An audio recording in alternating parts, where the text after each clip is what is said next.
Question number 21, what are system suitability parameters.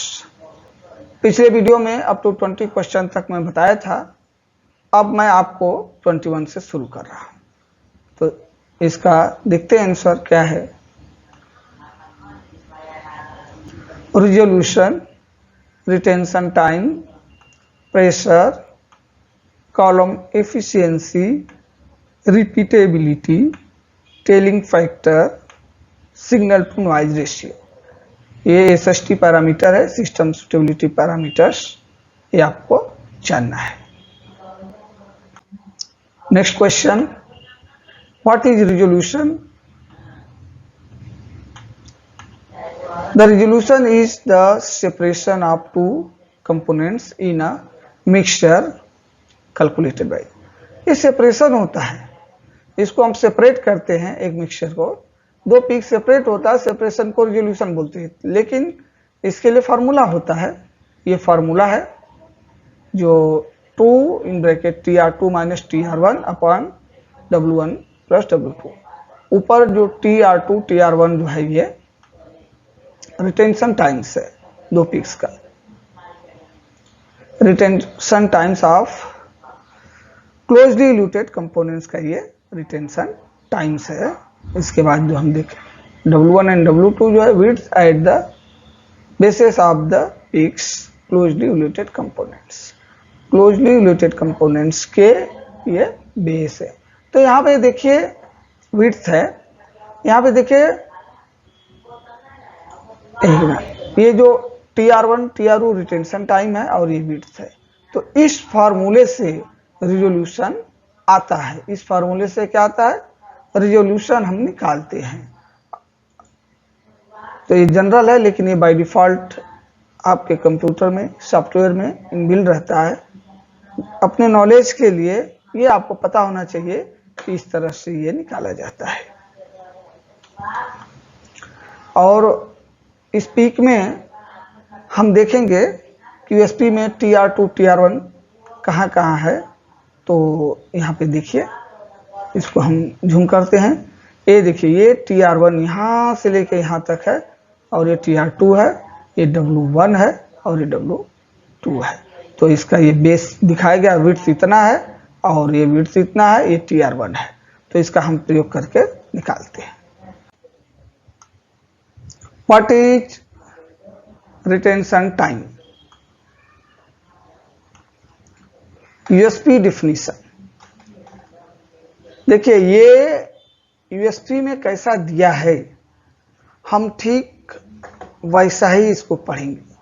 और कभी भी इंटरव्यू में अगर आपसे पूछा जाता है तो ऐसा नहीं कि अपने मन से कुछ भी बोले, जो USP में जैसा दिया है, कैसा दिया है देखो। The time elapsed between the injection of sample and the appearance of the maximum peak response of the eluted sample चो। फिर से देखिए, the time elapsed between the injection of the sample and the appearance of the maximum peak response of the eluted sample zone।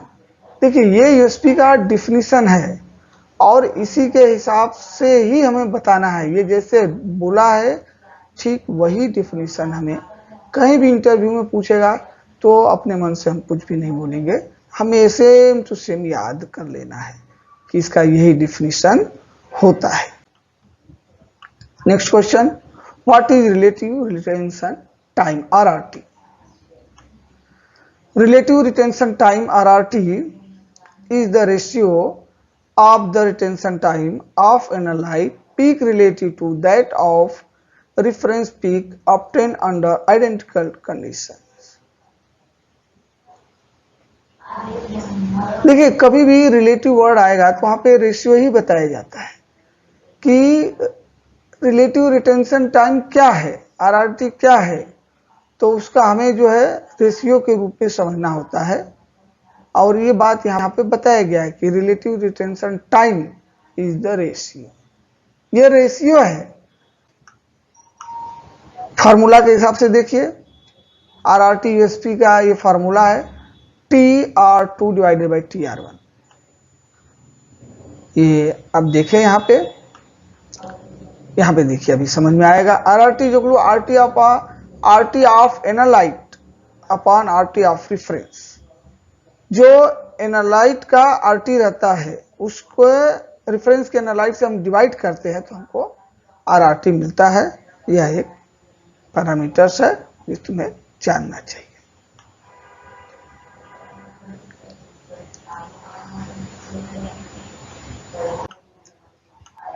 Question number 25, how much deviation is allowed in relative retention time RRT। ESP ने कुछ समझाया है, देखिए। There are no acceptance criteria applied to relative retention times, मतलब इसके लिए कोई limit नहीं है, दिया नहीं है। ये केवल हमारे आइडेंटिफिकेशन पर्पज के लिए होता है। RRT is for informational purpose only, that is for peak identification. इसलिए आप ये भ्रम में न रहें कि RRT का कोई लिमिट है, हम उसके हिसाब से उसको देखेंगे। लेकिन अगर आज पर इन हाउस स्पेसिफिकेशन में अगर दिया गया है तो आप उसके हिसाब से उसको मैच कर सकते हैं, लेकिन एज पर ESP का कोई लिमिट नहीं है। Next question, what is retention volume. देखो रिटेंशन वॉल्यूम क्या है। The retention volume is the volume of mobile phase required for evolution of component. एक कंपोनेंट के इल्यूशन में कितना रिटेंशन वॉल्यूम की जरूरत पड़ती है। Retention volume of mobile phase की जरूरत पड़ती है, रिक्वायरमेंट है। उसके लिए फॉर्मूला है, देखिए। इस फॉर्मूले से ये ESP का फॉर्मूला है, VR is equal to TR into F। मतलब क्या, retention time into flow rate. कभी भी देखो यहां पर आप देखिए, ये है retention time into flow rate, यहां पर भी है ये retention time into flow rate ESP में दिया है। तो इसका मल्टीप्लाई करने से हमें मिलता है रिटेंशन वॉल्यूम। ये फॉर्मूला है आपका।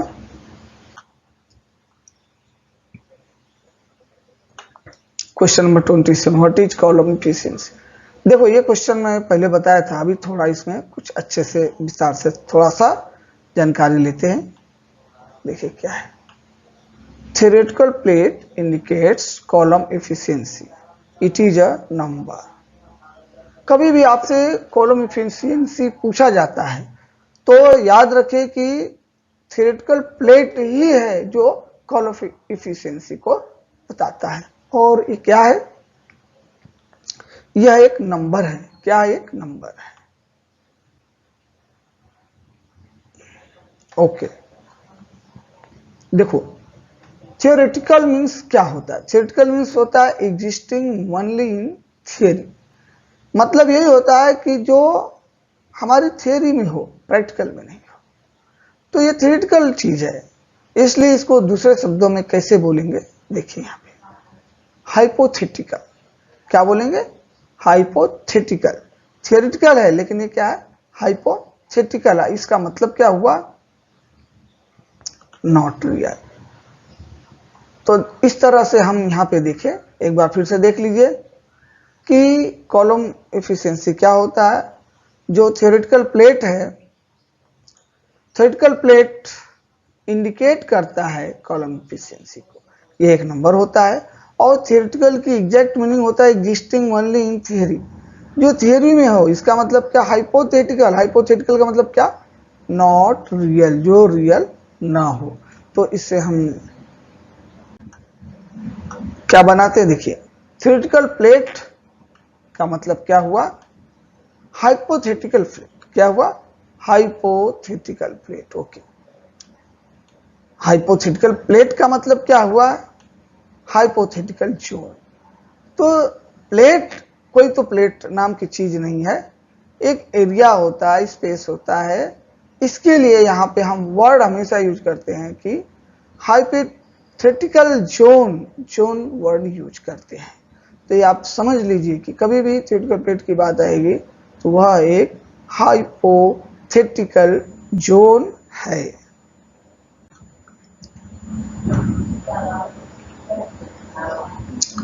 A theoretical plate is a hypothetical zone in which two phases, the stationary phase and liquid mobile phase, establish an equilibrium with each other.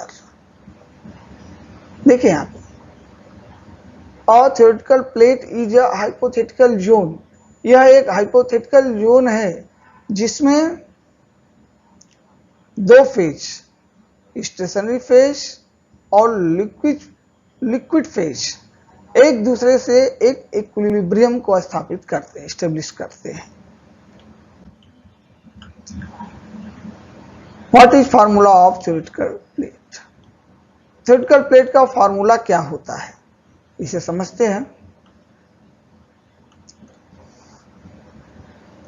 Formula of theoretical plate देखो, n is equal to 16 T/W का whole square और n is equal to 5.54 T/W half का whole square.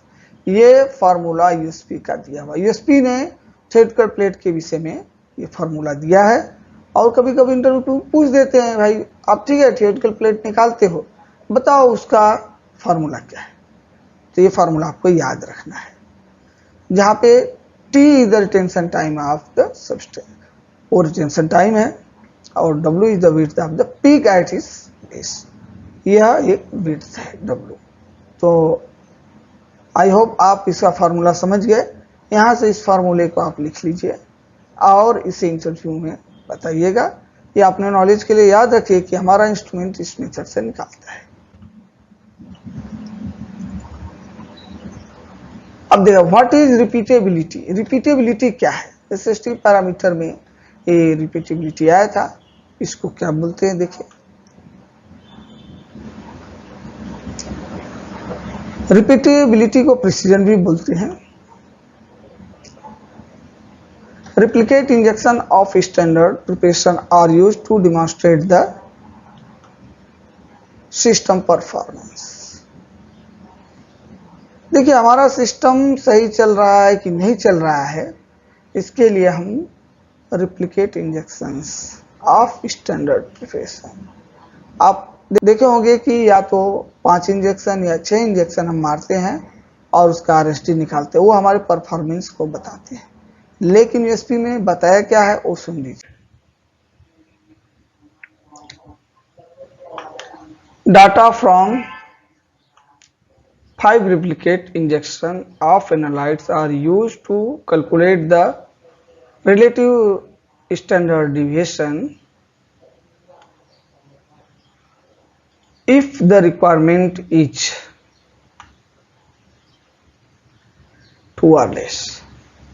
देखो जब हम RST निकालते हैं, अगर 2 या 2 से कम हो रिक्वायरमेंट, समझ गए, 2% या उससे कम, मतलब ये देखिए यहाँ पे अगर इससे कम है तो हमें 5 इंजेक्शन मारने हैं, मतलब 5 रिप्लिकेट इंजेक्शन की जरूरत पड़ी। 5 रिप्लिकेट्स आर रिक्वायर्ड, ये यूएसपी ने बोला है।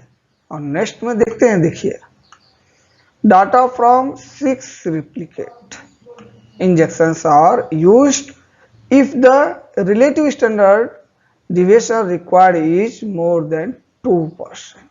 कहने का मतलब यह है कि देखिए 6 रिप्लिकेट कब यूज करेंगे, जब हमें यहाँ पे 2% से ज़्यादा अगर आरएसटी दिखाना है तो हमें 6 इंजेक्शन मारना है। तो ये रिपीटेबिलिटी का मेन क्राइटेरिया है। लेकिन नॉर्मली कंपनियां क्या करती है, सबके लिए 6 रिप्लिकेट ही यूज करती है, पर यूएसपी ने इस तरह की क्राइटेरिया बताया है। Next question, what is telling factors, symmetry factor, USP. Telling factor क्या है?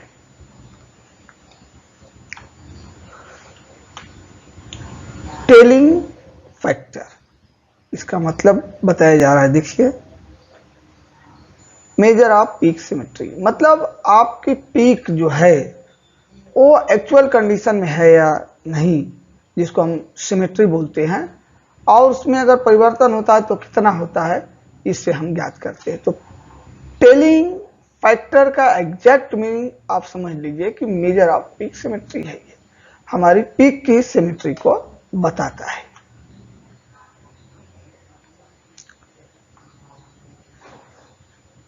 इसका मतलब क्या हुआ, आगे एक स्टेप देखते हैं।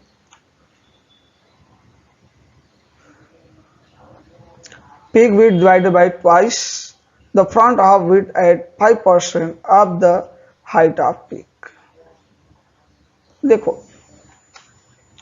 पीक विड्थ यहाँ पे दिखाते हैं, लिखा क्या है, peak width divided by twice the front half width at 5%, 5% के of the height of peak, 5% की हाइट पे हम ये लेते हैं। तो इसको समझने के लिए ये देखिए एक फार्मूला दिया हुआ है, ये W 0.05 डिवाइडेड बाई 2F।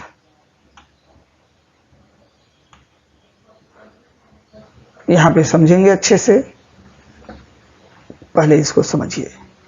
यहां से यहां तक ये जो है ये पीक फ्रंट है, और इधर से इधर तक जो है ये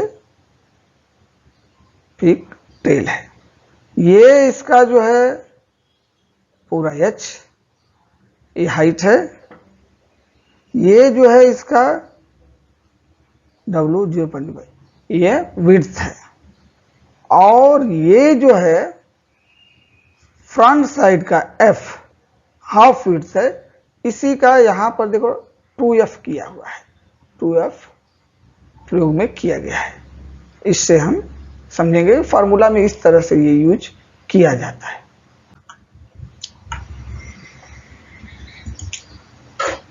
अभी आपसे कोई पूछे कि टेलिंग फैक्टर का लिमिट्स क्या है, तो यूरोपियन फार्माकोपिया में जो है 0.8155 बताया गया है, ये आपका लिमिट्स है। लेकिन अगर आपका कुछ कंपनी जो होती है इन हाउस बनाती है, या तो अगर आपके प्रोसीजर में दिया हुआ तो आप उसके हिसाब से आप करेंगे, अनलेस अदरवाइज प्रिस्क्राइब्ड।